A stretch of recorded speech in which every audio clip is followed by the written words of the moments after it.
following is a presentation of Main Street Media, your source for news, sports, and information on Main Street in Middle Tennessee.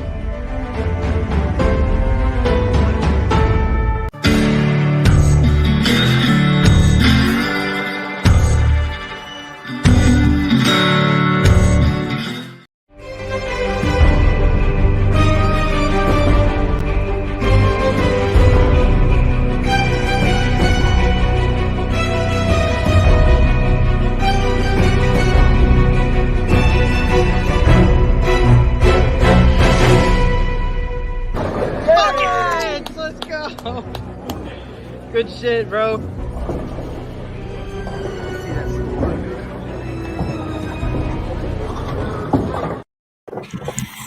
How are y'all doing? That's a funny little bit that Justin, my producer, he put it together this morning, and I bowled with him and Zach Womble and Max Hertz, another guy from I think he does the My TV 30 stuff. He does some of the play-by-play. So we bowled in George Plaster's celebrity bowling tournament. I was not the celebrity, as you know, surprising as that may be to some of you.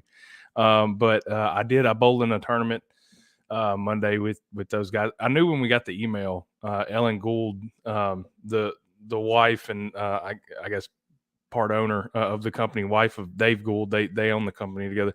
She sent out an email a few weeks ago asking for people that would bowl on the team, and I kind of knew that was my calling. Oh well. That was a fun little video, and I wound up actually bowling fairly decent. I think first game I shot like a 170. It took me a minute to get lined up, but second game I had the front 10. I almost shot 300 in a bowling tournament in that celebrity tournament.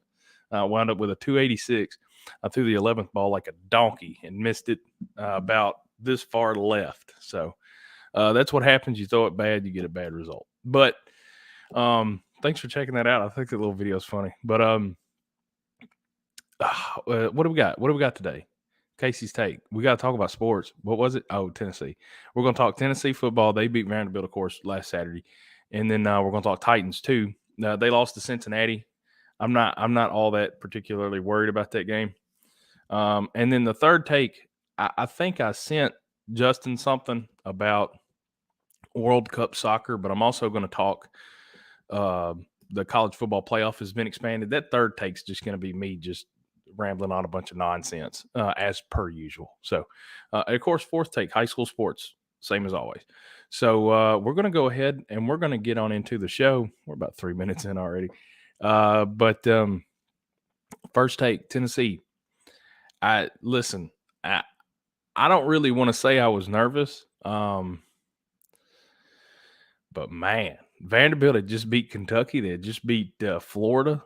They were coming in. They were riding high, buddy. I tell you what. Now, I thought, Tennessee's got a better football team.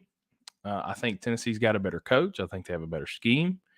Although they did just get boat raced by South Carolina, I felt like they had a fair amount of momentum they were bringing into the game themselves. I felt like Tennessee should win, but I wasn't sure what was going to happen because Vanderbilt had been really good the 2 weeks before that. And it's kind of like it's weird because these SEC games, and any of you people that are fans of any other team in the SEC, it doesn't really matter what the ranking beside the name is. It doesn't really matter. There aren't a whole lot of things that do matter. For some reason, there are some teams that just give other teams trouble. And I definitely expected a Missouri-type game for Tennessee where it's close throughout the first half.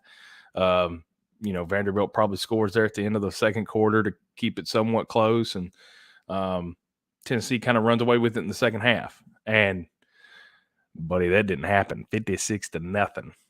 Vandy didn't even find the end zone. I love it.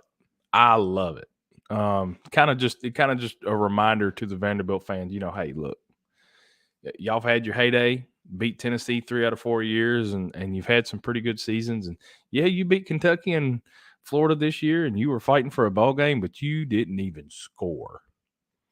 And like Heupel said, that was a big culture win because that game against South Carolina, everybody knows that there was stuff going on behind the scenes. It wasn't just schematically Tennessee getting beat. Spencer Rattler's good. Don't get me wrong. I mean, he's good every once in a while. When he is good, he's very good. He's got really good arm talent, and he was really good on that Saturday. But Tennessee just rolled over. Those kids, they said they expected South Carolina to roll over. They expected the Gamecocks to go away, and the Gamecocks didn't. They played hard at home, and that's why they won. But these SEC games are weird. They're funny. And it's, none of these are locked up. You can't take anything for granted. Tennessee learned that, but Tennessee's first 10-win season in almost 20 years, since 2003, first 10-win season, a regular season, excuse me. So should have had one in 2016. I'm still mad about that. I was at that Vanderbilt game that Tennessee lost in 2016. That's still heartbreaking. But the running back showed off. Jabari Small. And this is funny too. I had just gotten done talking a little bit of garbage about Jabari Small, and I don't want to say it was too much garbage, but I was just talking about how much I liked watching Jalen Wright and Dylan Sampson run. And then Jabari gets the ball, made one old boy miss just completely, like he tried to arm tackle him, didn't even touch him. He may have touched him, but Jabari made him miss, outran everybody else to the end zone.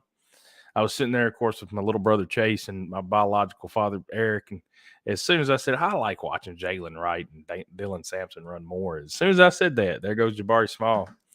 And Chase looked at me and said, I guess you just need to talk crap about him to get him to run. I said, I guess. But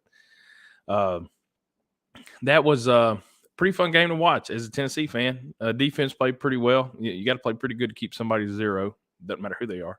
And, of course, the running game, Sampson broke off a few. Jalen Wright broke off a long one, and Jabari Small had another good day on the ground. Joe Milton, he hit that first pass to Squirrel, and I was like, man, it's going to be fun to watch. And he did not hit another long pass all day long, I don't believe. I don't know if Milton's ever going to figure out the touch or the accuracy that he needs, but, buddy, he's got all the talent in the world, and I would love for him to figure it out. I don't know if he's going to, but regardless, that's about all I had for the Tennessee stuff. So I'm gonna do my little DMA read. Y'all get to watch these wonderful commercials again. So Casey's Take brought to you by DMA Orthopedics and Dr. Anthony Tropiano. Dr. Anthony Tropiano provides patients with prompt, effective treatment using the best technology available and in a manner that is compassionate and understanding of their needs. Dr. Tropiano is a board-certified orthopedic surgeon. Call 615-441-4522 today. That's 615-441-4522. Commercial.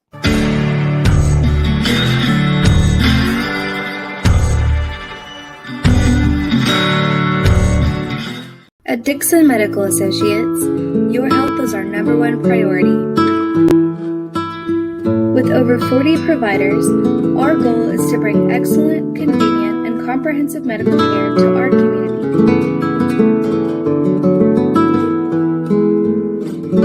Dixon Medical Associates, a destination for care.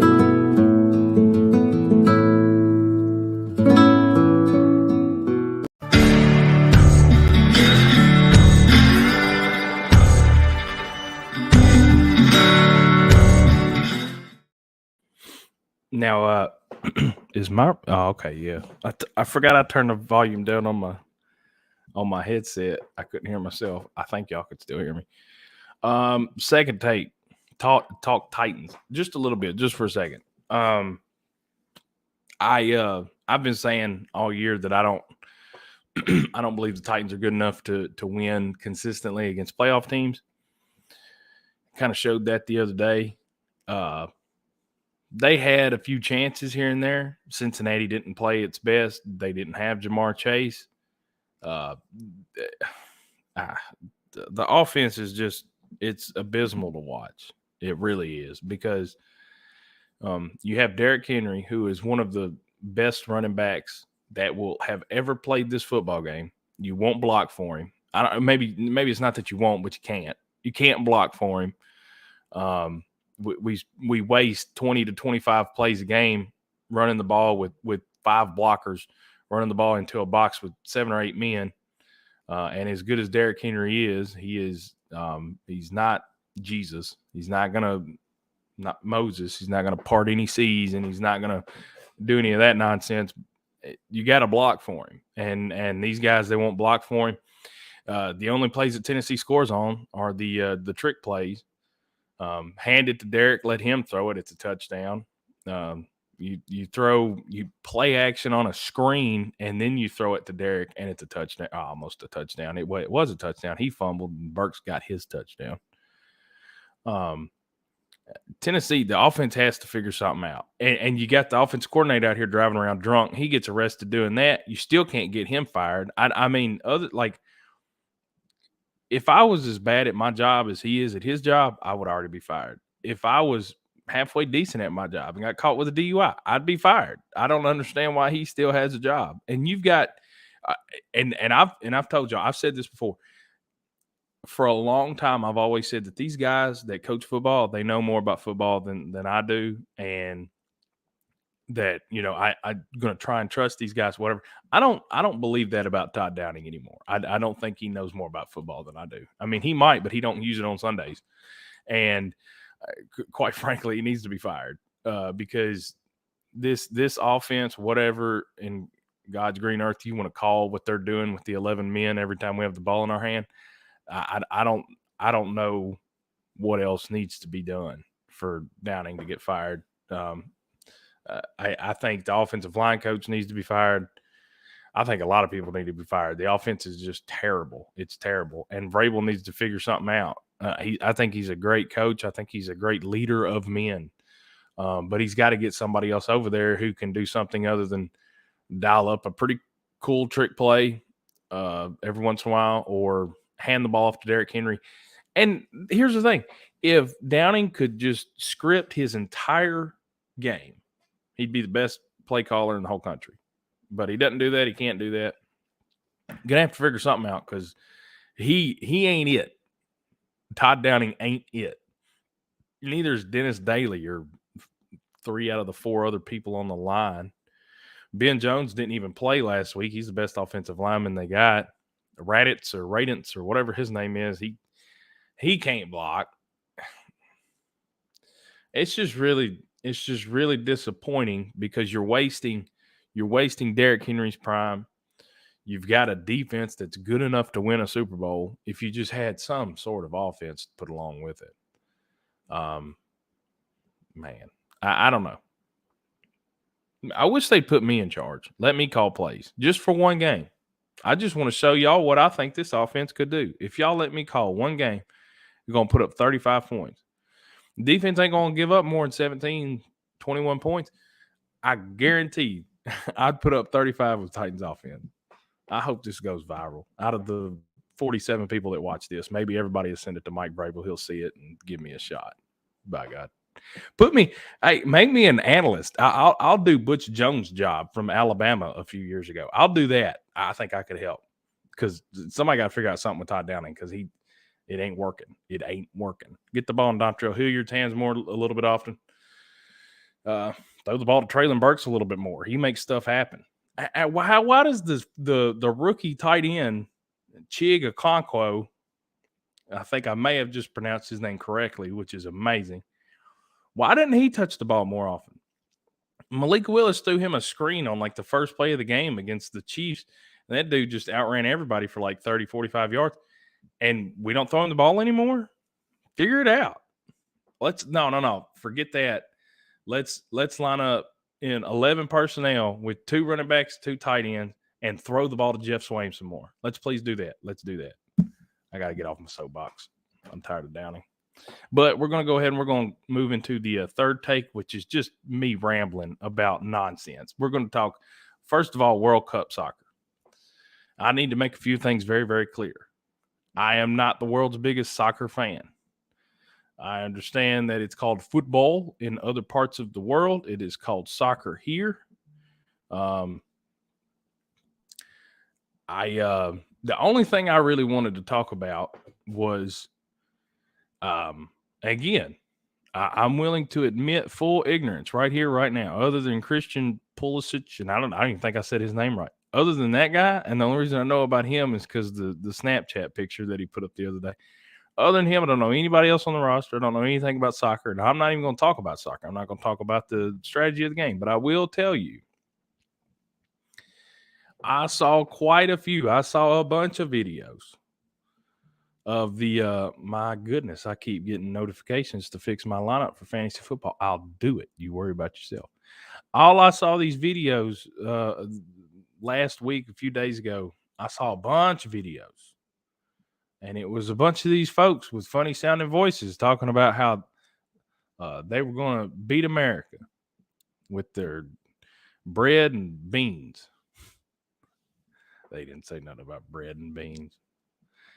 But they did say they were going to beat America. One guy, and they put him in front of a microphone and a camera, and he even said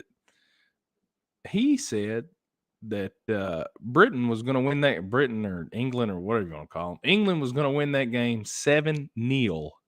That's what he said. I know some of y'all folks trying to figure out who Neil is. It's just 0 for British people. 7-0. That's what he said. It didn't happen. And then America beats Iran. And I say Iran on purpose. I say it like that. Flock of seagulls. I say it like that on purpose. And here's why. After the game, another player for America was asked by one of the sports reporters from Iran. He said, why do you pronounce our name incorrectly and all this stuff? You could tell the sports reporter is just salty. He's just mad that his team lost. And he's trying to he's talking about racism in America, and he's talking about why the players don't pronounce Iran correctly. He was so upset that his team lost that he was really trying to start something with this young man during a press conference. I didn't watch the rest of the video to see what the guy responded with, but you could tell he's probably thinking like I was. He's like, buddy, you just mad. You got whooped. Now you just mad. And that's all it was about.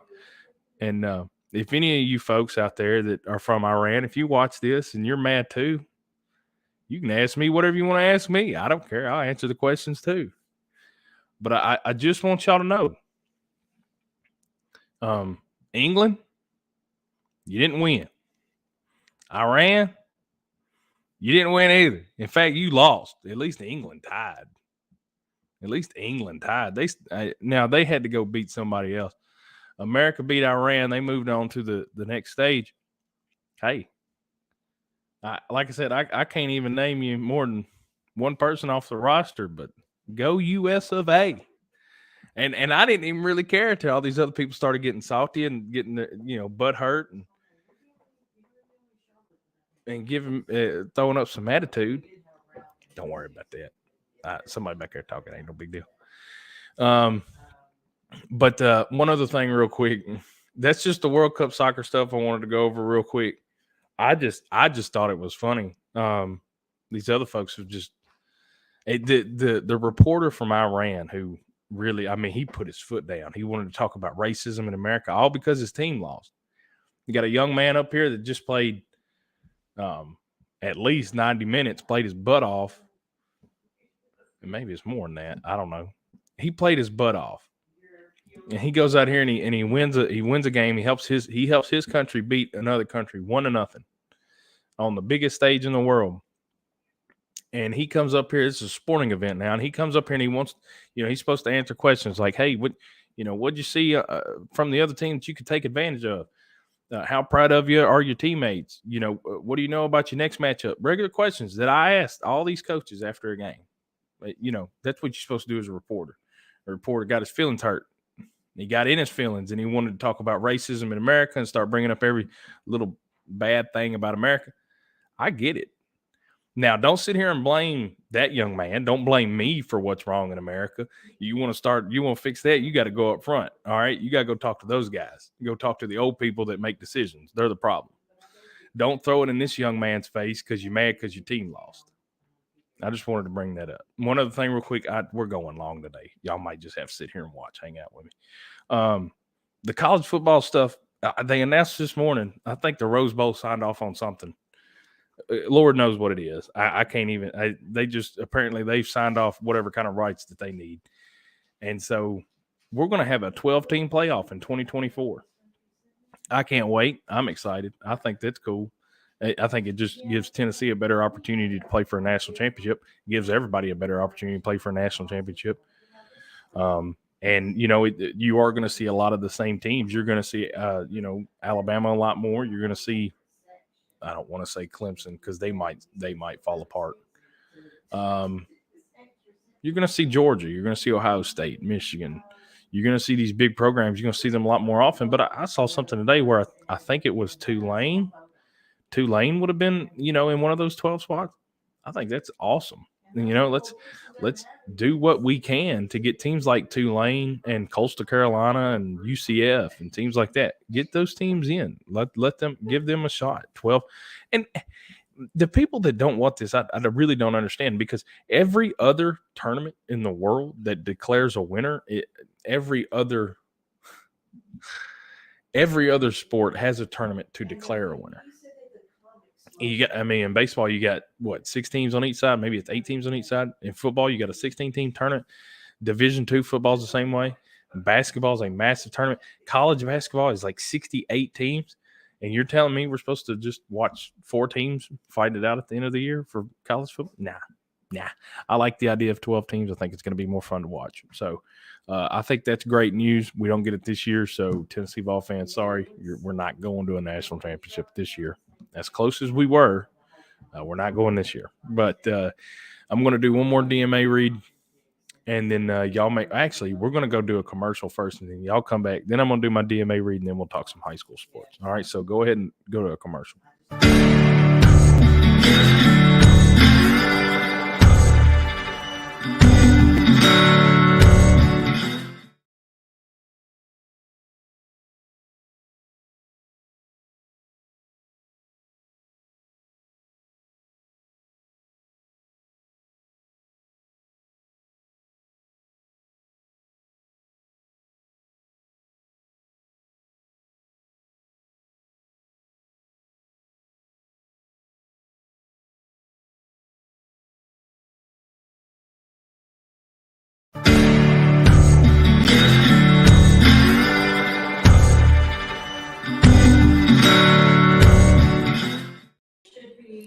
Y'all, thanks for hanging out with me today. Again, Casey's Take is brought to you by DMA Orthopedics and Dr. Anthony Tropiano.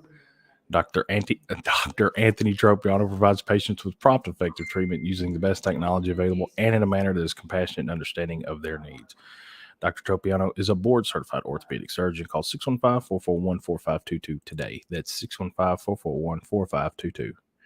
A few other things real quick. I told y'all last week I was going to try and get a little cord so I could hook my phone up and have better camera quality and all that. I forgot to do that. I even went to Best Buy for Black Friday and just walked around. Didn't buy anything. Forgot to look for that cord. Also, November's over. I just noticed I need to shave. I did not shave because it's November. I just didn't shave because I'm lazy. So now the mustache hair has gotten a little bit long, so got to do something to fix that. And I just now noticed that I've got a mirror in my house and look at my ugly mug every day and just now realize that I need to shave. So, but y'all, thanks for hanging out with me. Of course, high school sports, final thing. We're going to talk about it. A lot kind of got thrown off because, last week with Thanksgiving, there were a bunch of Thanksgiving games and stuff. I think there were a few games Friday and some stuff Saturday. And then this week, I was planning on Tuesday evening, going out to Sycamore and getting the Sycamore Greenbrier game. And of course, they wound up having weather bad enough out there that they canceled all after school activities in Cheatham. So didn't get to the Sycamore game. Hopefully, I'll be at the Cheatham game tomorrow. Wrestling is starting up. Dixon County's got a wrestling event Saturday. We're looking for a starting time on that. Of course, the Cheatham schools, they take their wrestling very seriously. I know they're up and going too. Football's being played right now. We've got not for Dixon or Cheatham, but we've got the state championships, of course, are this weekend in the Chattanooga area.